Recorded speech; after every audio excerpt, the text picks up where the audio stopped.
Assalamualaikum warahmatullahi wabarakatuh. Nama saya Ahmad Rian Faizal dari 11 TKJB atau XI TKJB. Di sini saya akan menyampaikan materi teknologi layanan dan jaringan, dan materinya adalah komunikasi data.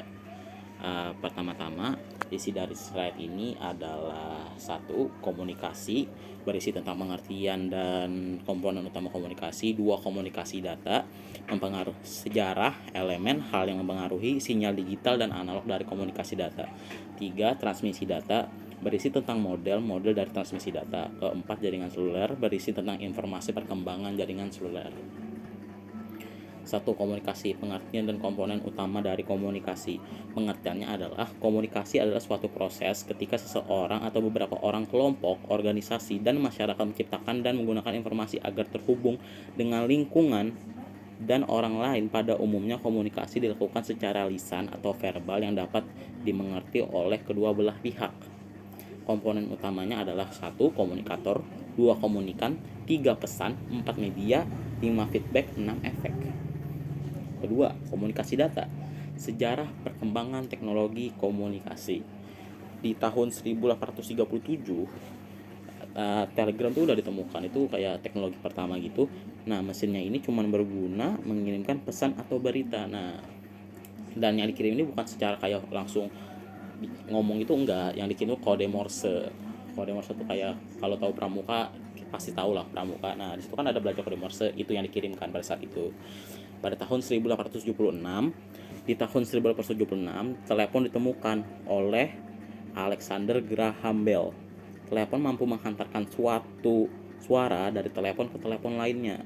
Pada 1876, telepon masih menggunakan kawat, masih kayak pakai kabel, nggak gimana-gimana. Lama kelamaan, ponsel udah mulai kayak jadi sinyal satelit, kayak wireless, kayak bisa nggak usah pakai kabel lagi, udah bisa. Oke. Nah, pada tahun 1900-an dan 2000-an, di sini masyarakat mempunyai minat yang besar terhadap koran dan majalah. Nah, jadi pada saat itu alat komunikasi data yang dipakai itu adalah berupa koran dan majalah. Koran dan majalah itu kan, misalnya berita-berita itu pada di koran dan majalah semua, soalnya nggak ada internet kayak sekarang kan. Nah, jadi tempat bertukar informasi, tempat segala informasi itu ada di koran dan majalah. Pada pertengahan abad 20 itu, televisi mulai naik. Televisi itu sebenarnya udah ada sejak lama, tapi baru populer pada masa ini. Awalnya televisi hanya hitam putih, namun sekarang televisi itu udah kayak ada warnanya macam-macam, udah bisa warna sampai warna paling detail tuh ada sekarang karena zaman berkembang. Dan televisi itu sebenarnya udah mulai populer itu di tahun 18.906 kalau di Asia, karena pada saat itu ada Asian Games. Nah, jadi dari situ televisi itu udah mulai banyak banget digunain.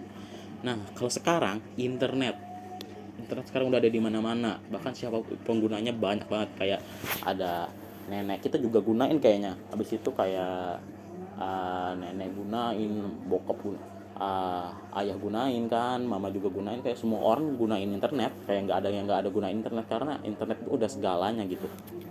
Oke, selanjutnya. Oke, sebelum kita lanjut ke slide selanjutnya, ada quotes dari Alexander Graham Bell. Before anything else, preparation is the key to success. Ya, apa? Sebelum semuanya, persiapan itu adalah kunci untuk sukses. Jadi persiapkan segala hal dengan matang, maka kalian akan sukses. Oke. Selanjutnya, komunikasi data. Masih materi kedua, karakteristik dan komunikasi data. Elemen komunikasi data sendiri ada satu, pengirim. Pengirim atau sender adalah pihak yang membuat pesan yang akan diterima oleh receiver atau penerima. Dua, penerima. Penerima atau receiver adalah pihak yang akan menerima pesan tersebut dari sender.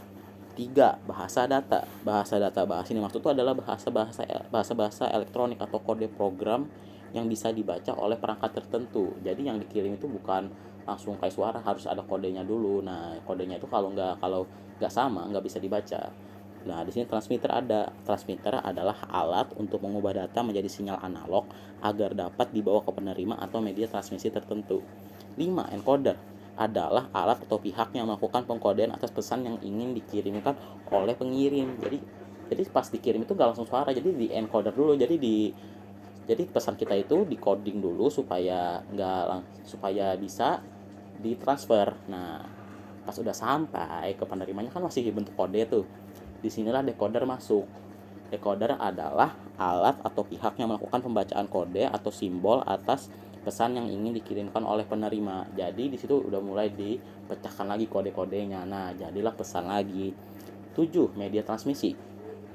Media transmisi adalah sarana atau perangkat yang digunakan untuk mengirimkan data dari pengirim kepada penerima.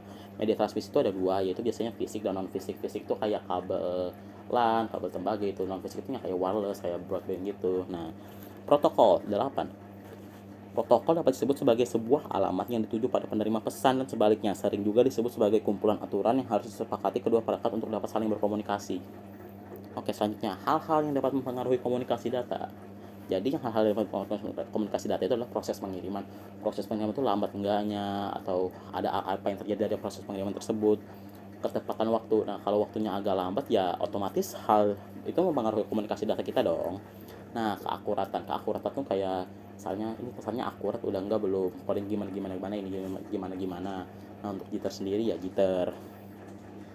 Sinyal digital dan analog. Sinyal digital ini adalah gelombang data yang dipancarkan dalam bentuk pulsa yang mereferensikan tinggi rendahnya sebuah tegangan yang hanya memiliki dua nilai keadaan, yaitu 0 dan 1 atau bilangan digit bit.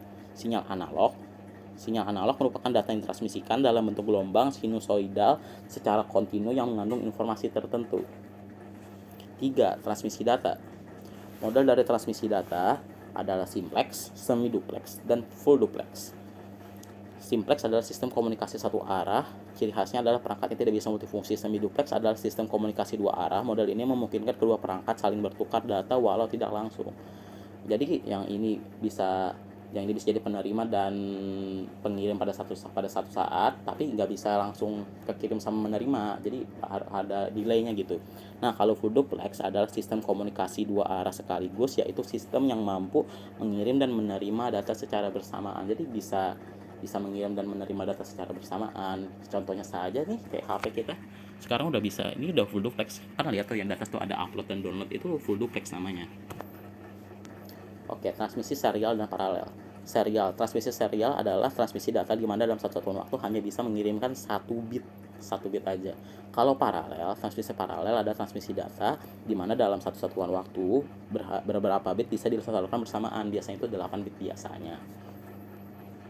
Teknik pengiriman sendiri ada baseband. Teknik pengiriman baseband didefinisikan sebagai format transmisi yang menggunakan sinyal digital dan menggunakan media transmisi sebagai perangkat saluran tunggal. Transmisi broadband. Teknik pengiriman broadband didefinisikan sebagai format transmisi di mana sinyal dimodulasi sebagai gelombang analog yang menggunakan rentang frekuensi yang berbeda. 4. Jaringan seluler. Perkembangan dari jaringan seluler. Oke. Di sini kita akan mulai dari 1G atau 1G. Nah, jadi di sini kita akan bahas jaringan 1G ini ditemukan di Eropa pada tahun 1940.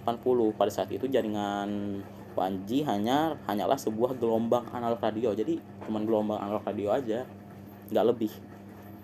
Sederhana.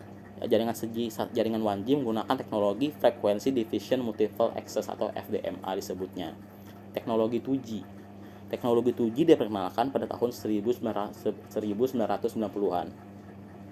Teknologi 2G disebut dengan Global System for Mobile atau GSM dan Code Division Multiple Access CDMA yang sudah mendukung pengiriman teks, SMS, dan suara sekaligus. Nah, di sini udah bisa SMS-an, udah bisa SMS sama doi ya kan. Bisa suara juga, kan bisa teleponan. 3G, teknologi 3G diperkenalkan pada awal tahun 2000-an. Nah, teknologi 3G ini udah mulai kayak revolusi kita nggak sih, kayak di sini juga smartphone udah pada rilis kan. Nah, jadi di sini tuh kayak perkembangan teknologi umat manusia paling nge-spike itu di sini. Nah, di teknologi 3G ini sudah mendukung mobile internet dan roaming, yang mana itu yang paling kita gunakan saat ini. Nah, teknologi 3G itu dikenal biasanya sebagai WCDMA atau Wireless Code Division Multiple Access. Nah, itu cuma kayak next levelnya CDMA. Nah, jadi orang-orang kurang puas nih. Nah, dikembangkanlah jaringan 3G ini menjadi HSDPA atau next levelnya lah ibaratnya. Oke, lanjut ke 4G. Nah, di 4G ini jaringan ini membawa frekuensi VoLTE atau Voice over LTE. Ini membuat kualitas telepon menjauh lebih baik dan dibanding sebelumnya karena memanfaatkan frekuensi terbaru dan kecepatannya nggak main-main, 500 kali lipat lebih cepat ya, 500 kali lipat, nggak salah dengar. Wow. Oke, jaringan teknologi 5G. Teknologi 5G ini teknologi baru ya. Bahkan di Indonesia juga jarang ada, jarang banget ada. Palingan cuma di Jakarta sama di Solo kalau nggak salah.